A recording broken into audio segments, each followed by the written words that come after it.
Recording. Good. Should we do a TGV Marc clap? Oh, sure. Okay, on 3 or after 3? On 3. 1, 2, and then bosh.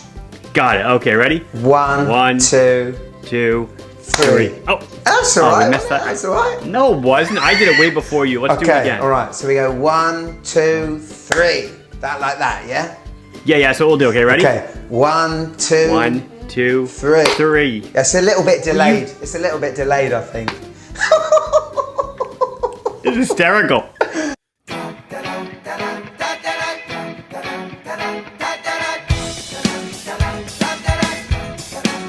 Well, it's a pleasure to introduce a former aerospace engineer turned wristwatch seller. He started his business almost 20 years ago with just 7 watches in his spare bedroom using eBay and a lovely Excel spreadsheet. I wonder if he remembers those 7 watches. Now he's a watch fan's favourite on Instagram and YouTube with his fantastic educational shows. And basically for being a good all-round guy. Ladies and gentlemen, it's Marc Frankel from Long Island Watch. How are you, my friend? Woo! Oh, very good. Thank you. Wonderful intro. You certainly do your homework. Very impressive. Well, listen, I am a fan of yours, Marc. I'm not a stalker fan, but apparently. I am a fan. It's funny because you had commented on one of my videos. You had said something like, "One of these days, I'm going to get you on my channel," you know.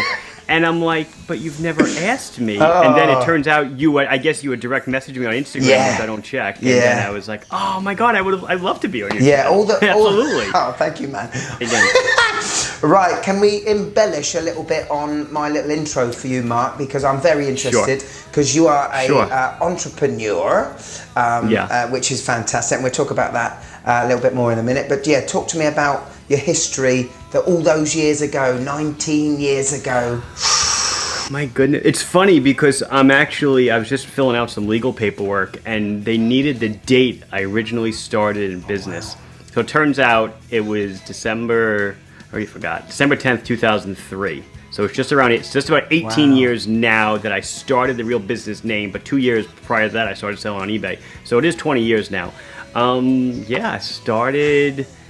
so the whole story it's on my YouTube channel how I started out. But the way it goes is I was out to lunch with some college friends.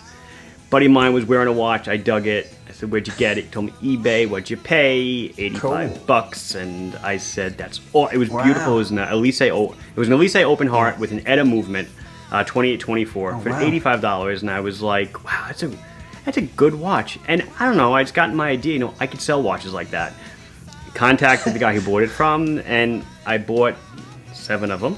Wow! So I was 7 of the same. But it wasn't that one. It was a different one. Right. Okay. It was a different SKU. It was model number 29008. Wow. It was a big date with a pattern dial. It was really nice. I bought the same exact one. $100. $100 each. 7 of them or 10 of them for $70. Whatever it was. $700 out of my pocket. What was the profit, Sold them Marc? on eBay. What was the profit on that one? Mostly a gain. Oh yeah, good. Mostly a gain. All of them I made at least 20-30% of what you would call profit, probably a little less than what I would call margin. And some I lost money on. Learned some lessons. But then I took that money, and I guess you would say I parlayed that fortune back in. I bought more stuff, and then I just kept reinvesting everything that I got. I put right back into the business, and that. I guess you could say the rest. A lot has happened in those 18 years, amazing. But the rest is kind of history. Yeah, I mean, from 19 years ago, what was your plan? Did you have a goal to be this huge watch seller like this now? Not at all. Wow. I planned to just do it for fun. It was fun. It was an eBay thing, kind of just laughs and giggles, and then. I remember when I started the store, I had a little store I built with Microsoft front page. Cool. I launched that. I remember there was a time I was making like $700 in revenue a week or something. Wow, yeah. And I was like, wow, this is amazing. And I was telling my wife, because we didn't have any kids yet, I was telling my wife, I'm like, wow, $7 a week, this is awesome. I mean, I could just do this forever. It's a good little bit of money on the side. Never would I have imagined that I'd be leaving my job in aerospace a few years later. And so that was oh my God, I left aerospace 10 years ago, over 10 years ago now. To run the business full time. Do you miss the aerospace stuff, the engineering stuff, or? I miss the high techiness of it because we did a lot of cool stuff. But you don't miss the 40 hours a week, you know. You know, well, I gave up 40 to work like 110. So yeah, to work 168. Do the math. Yeah. But no, I've said this before in some of my other videos. You know, I feel that running a business is engineering. Oh, yeah. It's problem solving every single day. How are we going to do things? How are things going to happen? And that's, you know, putting everything together, I feel, is an engineer's task. That's cool. I'm truly grateful for you to be here today, my friend. You're showing off your Disney mug. I do love that. Very nice. I normally don't drink coffee when I'm doing a video, but I figured, you know what? Why Shoot not? the caffeine. You know, it's decaf though. Right. No, okay, it's decaf. Okay. I try to make it one regular a day. Oh, right. Okay. So now we're on decaf. Mark, what was the first brand that contacted you, or you contacted them to get your watches in to sell? Well, the first brand I ever sold was what's called Elise. Okay. That was the first. Those were the first watches I imported. The second brand I brought in from the same guy was Trias, Trias. Wow. And Trias I only stopped carrying, I want to say, I don't know if they exist anymore, 6-7 years ago. This is like the start of the whole, you know, the term Germasian? It was German watchmakers, right? They were companies based in Germany, but they were making watches clearly in China. So a lot of the online forums coined them as Germasian. Yeah. So Elise and Trias were two of those. And then, you know, the first brand that I really kind of, I emailed and dove into was Junkers. Wow. Yeah, I found someone had said to me, "Oh, they're nice watches. You should look at it." I emailed the rep, who I wound up becoming very good friends with, and you know, I started selling their watches. Then with them came Graf Zeppelin, and then I did Vostok Europe, and then it all snowballed, you know. And then I guess now there's ebbs and flows. Brands come, brands go. Yeah, I mean, I've seen in your latest show that you're finishing with Timex. Yes. Oh, you watched that video today, huh? I've watched it today, my friend.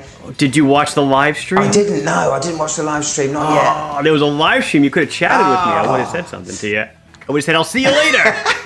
But no. So Timex is. So this is what you do. You bring in new brands, and you just move it around. Yeah, I try to clean. I try to clean house every now and again, and whoever's not performing, I kind of get rid of. Timex was a good brand when they, hit the scene running with the Q and stuff. But then they rode that Q horse to death, and the Marlin horse they rode to death, and just kind of maybe they'll be back, but just kind of take the money that was invested in them and then put them in, invest in another brand, or whatever, or more Islanders, or whatever. Exactly. What a lovely segue, Mark.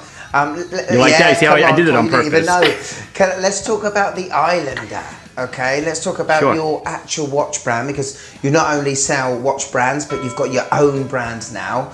Now, I know 2019, Seiko did a lovely thing, and they discontinued the magnificent SKX. The best thing they ever did for me. I know. So I had this. I've got the 009, and I've also got the 013. I love the watches. I love them to death. They discontinued it. Now, Mark, was that the biggest point in your watch career right now, then discontinuing that watch? Yeah, it was the biggest low point. Yeah. It was the lowest of lows. Yeah. It truly was. I just I've been hearing for years it was coming, and I talked to my marketing guy, and I talked to my graphics guy about it, and I'd be like, wow, that watch, not that the profit was there, because it was a low profit item, but it just kept people coming in. Yeah. It's not exactly a loss leader, but it kept people coming. And with the loss of that, I was like, wow, can the other brands can't really support it. Like I said, at the time, I've said this before, I was doing several thousand of them a year.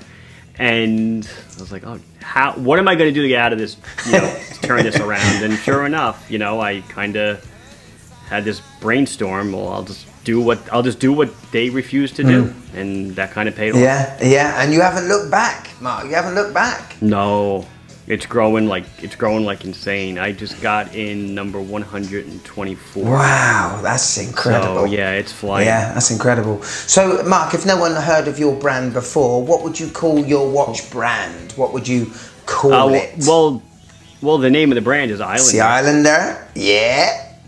Very nice. The name of the brand is Islander, and I envisioned it originally as the SKX replacement. So I took the 007, made it hand winding hacking, made it sapphire, made it everything that Seiko didn't do, and everything the 5KX wasn't. Yes. So kept the screw down crown and all the other upgrades. And I sat with that for a couple of months, and then I said, oh, well, got to do the 013 as well. So the 013. And then I got into turtles. Those weren't too hot. And then I got into some kind of samurai 007 crossover. But then I said, okay, now it's time. And I've done pilot's watches. I did Fliegers, done field watches. I've done quartz watches. There's a quartz diver coming out. Wow. There's Swiss GMTs coming out. There's a lot of cool stuff coming down the pipe. Just different 40 millimeter divers, all other sorts of stuff that's not SKX compliant. So that'll be exciting. But the SKX was that was the platform for you to go. That was right, the genesis. Let's do something about it. Yeah, and that's also it happens to be that's the goose that laid the golden egg. That's the one that pays for everything else. It pays for all these other developments that I do, because people say, "Oh, do something. You need to do something original." Well, I will. I do things original, but the SKX still sells the greatest. So I'm gonna keep pumping those out because that's the one that sells. I've got some quick questions for you, Marc. Oh, before I do that, I've got to do the Get your watch out. Someone's saying, "Get your watch out" over there. Sorry about that, Marc. You go first. Do you want me to go first? I want you to go first. I always go first on everybody's show. You go first. Man. Okay. Well, I am pulling a Frankel. Very nice. Yes, I'm pulling a Frankel in honor of my I already know guest. what that one is. I know what they both are by looking at the back of them. Come on, then give it to me. What you got? You got a zit and a squall. Yeah. Can you tell what they are though? Well, that's on your left wrist is definitely a 1521 of some sort, and on your right wrist, I have that same exact rubber strap. I know you bought a used something, was it a 50 or something, or something like that. You are very good, my friend. Oh my god, I almost wore that squally today. That's hysterical. Well, I'm wearing it in funny. honor of you, Marc, because I know that you've got one, and I know you love the blue, as do I. I absolutely. Yes, very nice. I can't see a blue. If you did an Islander in this blue, I'd snap it up, Marc. You know what I mean? Yeah. I know, it's nice. I mean, nice. I've got it on the mesh bracelet, and it looks good. Yeah, it's heavy. It's heavy, but good size though. The size is very comfortable. Yeah, it's amazing. I love the case. I love everything about that watch. I've had it for ages. Absolutely. And this is one of my latest acquisitions. Nice. The Sin U50. Yes, very. Yes. So what's the difference between that and a U1?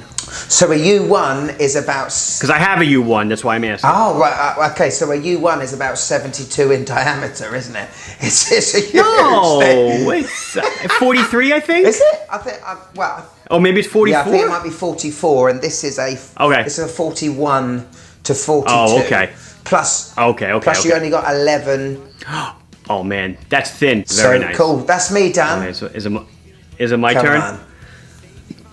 I'll show you. He's got the fancy Seiko on. Yeah, I got the Seiko spring drive. It's the GMT, because if you look at the GMT hand, it's 2100. It's just past 2100 hours. So I was tracking your time. Okay, so I knew when it was time to get on with it. That is cool. So that's the So this is titanium spring drive. I got this watch just about a year ago. It came out, I want to say last November-ish, and I was able to secure one through my guys. And then this, I'll show you first. This is coming out. This is I guess maybe up your alley. It's a 39 millimeter Flieger. Very nice. A dial. I'm always tempted with the Laco 39. Yes. I think that's definitely needed in the market, a 39. It sure is. I did the 42, very popular. A lot of people want the 39, so I can do the market research. I see how well the 39s and Laco sells compared to the 42s, so I knew that there was a hole for it. Very nice. When does that come out, Marc? Is that next year? No, these are actually 4 of them are coming out. Black, white, A dial, B dial. They should be done in December. Oh wow, cool. For sale, and then next year, same case, but 8 more colors or something like that. Wicked. I'm going to give you some quick fire questions. Where are they? Fire away. Now listen, I'm going to use I want speed here, Mark. I want speed, okay? Just one word answers. I'm going to use my grandfather's pocket watch. There it is. I'll put it in focus there. Good. We used to use this all the time, Mark, to just the time me and my brother just running around my grandparents' house and just having fun with it. This is where I get my obsession with time from my granddad, really. Got it. Are you ready? Here we go. I am. Fire away. Here we go. Nice and quick. One word. One word. First thing that comes to your head, that would be amazing. Watches. There you go. That's brilliant. Funny enough, no. Here we go. Are you ready? Steady. Yeah, I'm ready. Go. Favorite food? Steak. Ooh, favorite film? Favorite film? My Cousin Vinny. Favorite song? Oh my goodness. I don't even. Maybe something by Vampire Weekend. Oh, very nice. Favorite YouTube channel? Doesn't have to be watches. Mr. Beast. Oh yeah. If you could, yeah, I like that. If you could have dinner with one celebrity, dead or alive, who would it be? Oh my goodness. Wow, these are good questions.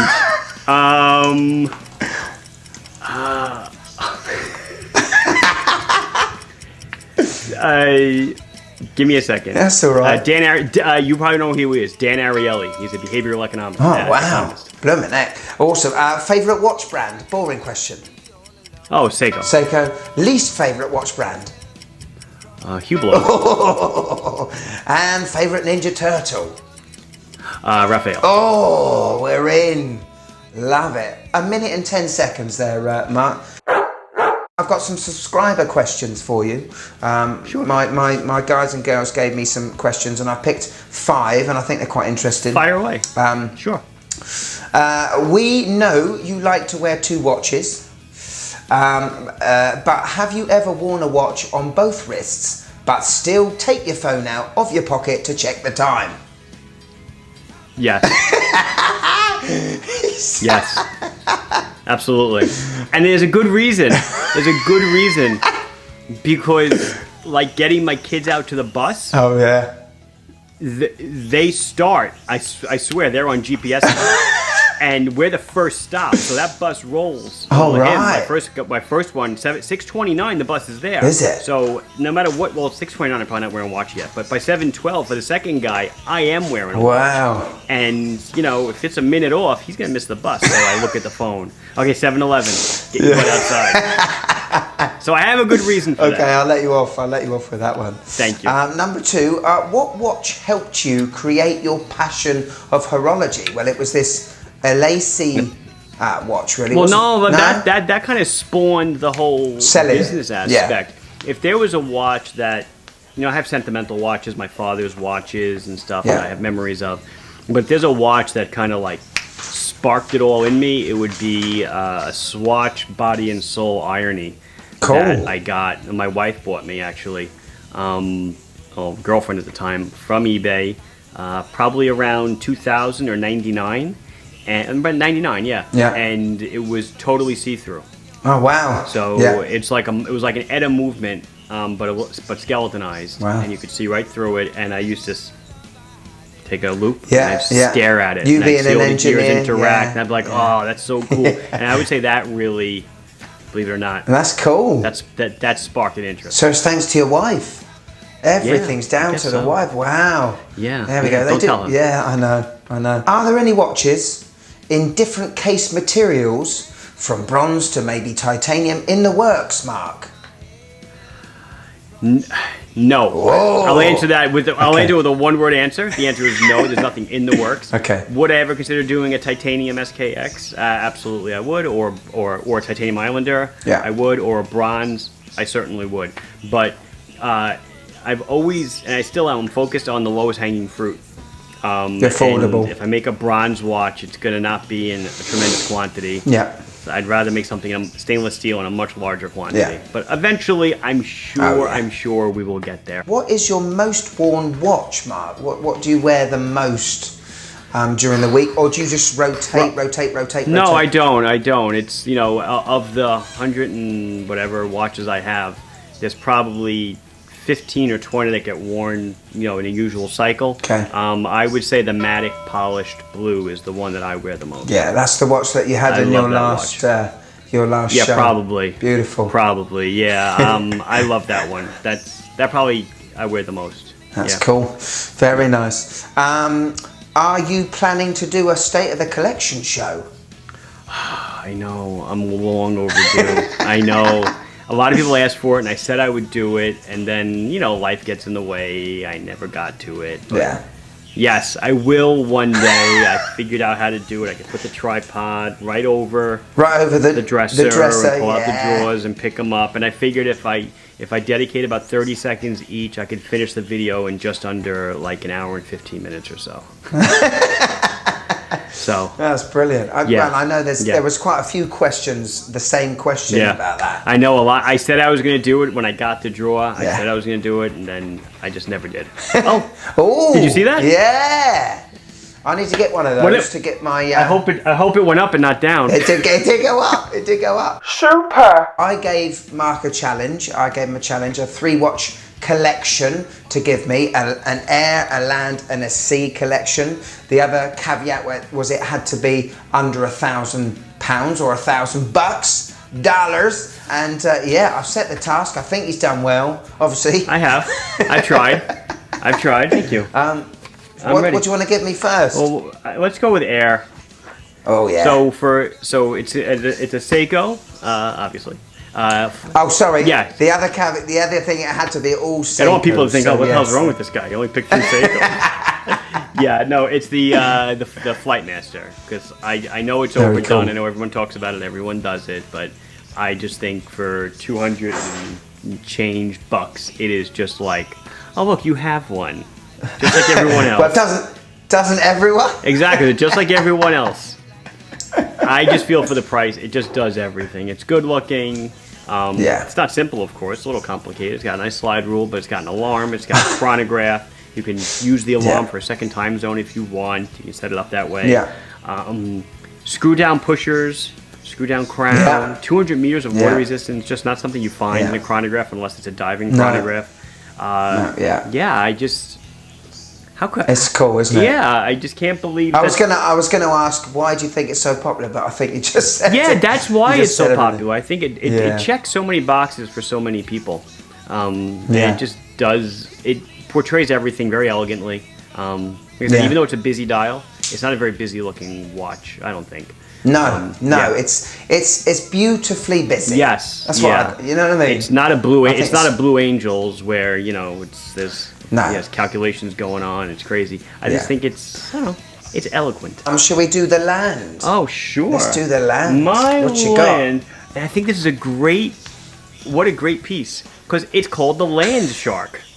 It's amazing. So if you don't know this watch, it's a SKZ 211K, and I was kind of under the impression that it was discontinued, but I'm still seeing it online. So apparently, I guess I don't know. There's a whole nother thing. Apparently, Seiko's got 7S26s lying somewhere, and they're just manufacturing all these older watches that we all thought were discontinued. But I have my notes on this one.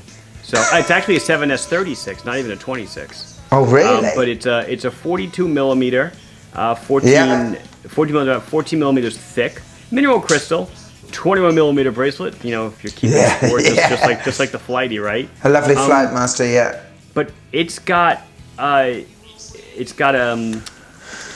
thing on it's interesting looking, isn't it? Yeah, it's got the crown for setting, and it's got a crown on the left. It's got an internally rotating compass bezel, right? Yeah. So the bezel, the outside bezel is fixed, obviously. Yeah, and then you've got the inner rotating bezel. Yeah. I'm just looking on the phone. Very that's special. it. There you go. There we go. I dig it. I love the nerding of the crowns. I'm pretty sure that the crown at the 9 is for setting, and the one at the 4 is for the internal bezel. But I haven't held one of these in a long time. Like I said, I thought it was disco. Yeah, but very cool. Yeah, very nice. Yeah. It looks similar shaped, case-wise to the Flight Master in a little bit, know, and it's just perfectly formed, isn't it? Yeah, and I just thought that was a great, it's in the name. Well, of course, Seiko doesn't call it Land Shark, but, it's kind of a diver, but it's on the land, and I just thought And I think it's cool. These are mid 200s or so. You know, Yeah. like I said, you could Google them, you could find them. They're in plentiful supply. Very nice. Very nice. And it's got yellow. I mean, you can't. Maybe you can tell from your picture. It's got yellow accents. It looks really nice. So yeah, the handset. Is that yellow? It's yellow. Framed. Very nice, isn't it? Very nice. That's cool. Very nice. Cool. Excellent. And we move on to C, which this is an awesome watch. Isn't this awesome? I did not see this. I am not a fan of this style of watch at all. So I went with the SRPG 59, which is the Seiko Save the Ocean Antarctica baby tuna. So cool. Yeah. Yeah, and it's this one. It's got that frosty white blue dial, and it's got a set of penguin tracks going across the dial on the left-hand side. They also make a They also make a monster in the same dial. But this just looks like I said, I'm not a tuna fan at all. I don't like tuna cases, but I thought this one was just done so right. How big is this fella? 43. In diameter, but only 44 on the lug tip. I mean, look how small those lugs are. They are tiny baby lugs. Yeah. And a nice strap, which they actually call blue for some reason. I mean, it looks gray to me in any light. Yeah. You know, because I sell the watch, so I'm pretty sure it's gray. But they call it a very light blue. But that wins it for me because of the dial. And I actually really enjoy the case on this one. Like I said, I normally don't enjoy a tuna case. That one's the pricey one of the three, isn't it? Yeah, $550. Yeah, $550. Probably find it with a discount. But all told, we're I think just about in your budget. Yeah, well inside the budget. Very good, Mark. Very nice. Thank you. I try. And did you say that you don't sell all three of them, but you I do sell the tuna? I sell the flighty. Okay, cool. And I sell. This guy is just on continual back order though. The save the tuna. Save the, which I kind of ironic, right? It's called the tuna, and they're trying to save Antarctica. Yeah. Anyway, the SKZ 211 I used to sell. I don't anymore. Cool. Because I kind of thought it was discontinued, so I kind of did away with it. Sorry to bother you. Could you just click that like button, please? It really helps the channel. Thank you. So, Mark, do you have any lovely Black Friday sales coming on? I mean, this is. I mean, I've watched your latest show, so that's obvious. I do. I want you to plug it. Come on, Mark. I do. I will plug away. So I've been doing this every year for gotta be like 10 years by now. Wow. I do a Black Friday sale. I guess like a lot of other vendors do, but obviously I'm online. So because I'm online, I started on Thanksgiving Day, Thursday, the 25th this year. So 1 week from today. Thursday the 25th, 1 p.m. Eastern time. I've got 100 and actually it's more than that. I think it's added to it. I think it's close to 200 watches now that are going to be on sale. A mix of everything, but a bunch of Islanders. That's kind of one of my driving forces now is to move out some of the older styles, make room for newer styles. Both financially and physically. So that goes on from Thursday till Monday at midnight. Cool. And it is 5 days of absolute insanity, and it really is. From the outside, from looking at the website, it looks like it's nice and calm, but behind it, oh my goodness, it's a wreck. Thanksgiving Day for me is like it's a wreck. Have you got the price? Do you have the prices ready to just click a button? Yeah, so it's a lot of prep. I have all these upload files that I error check and error check and error check. I mean, last year. I moved platforms back in February. Last year, the website crashed for 15 minutes right when the sale started. But this year, I'm on a much, much stronger server backbone. Totally different technology, totally different SaaS platform. So, I'm ready. And just know that while you're waiting to buy, I am actually cooking turkey. Well, not you, you guys. Yeah, but I'm actually cooking turkey and doing all the other stuff, and the laptop's open in the kitchen, and I am feverishly working at that same time. Oh, poor Mark, poor Mark. Well, there you go. Well, obviously the links will be in the description below to Mark's Instagram, YouTube, and to his website. Go check it out, obviously. The last thing, Mark, we got to do this. So basically, at the end of my shows, Marc, I get my wife to give her first impressions of each watch that I review.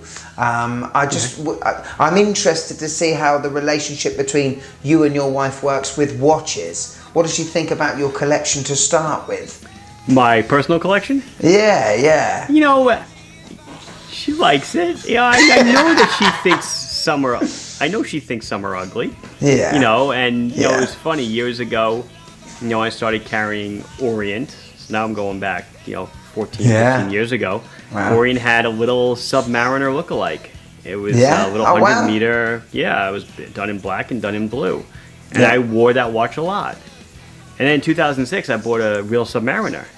And you know what she says to me? Looks like the Orient. Oh, well. So I was like, well, I guess. And, kind of a whole new perspective for me. But, yeah, I know she kind of thinks I'm a little bit crazy. I obviously have a ton of watches, but you could open her closet and you could die by shoes falling on you. Yeah. So, we all have our little quirks and stuff like that. That's also, and she was the one, basically, that started you off in this business that you've got. And what does she think about the empire now, Marc? She's happy. She happy? works. She works for me. She left her job. She get good benefits. Does she get dental? Yeah. Being married to me is excellent. An excellent benefit. No, it's she started working with me in 2016. She's a CPA, which is a certified public accountant here in the States. Cool. She was a controller at a private equity firm for a number of years, and then she left that job and came to work for me and does all my accounting and stuff. And works out well. Yeah, that's very good, isn't it? Very good. Okay, so there's a lovely sort of bond there. There's a marriage of business and life. Absolutely. Very cool. Well, that's all I got. That's all we got there, Marc. Thank you very much for coming, my friend. And it's an absolute honour to have, in my view, looking in from my view, you're a big player. You are. You're a big player. You're a top guy. And thank you. And I look forward to speaking to you again soon. Hopefully, one day. Absolutely. No problem. Absolutely. Just don't DM me. Yeah, now you know me, that's even more reason not to reply to me. So,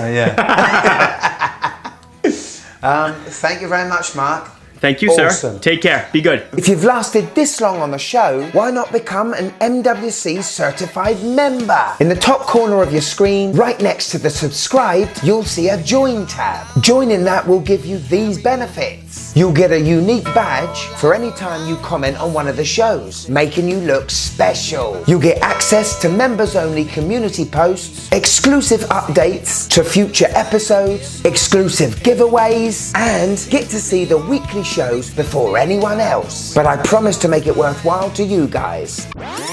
Remember, guys, get in on the links in the description below, and that's all I got to say now is, from me, the Mad Watch Collector, I'll see you in a tick, tick, tick, a tick!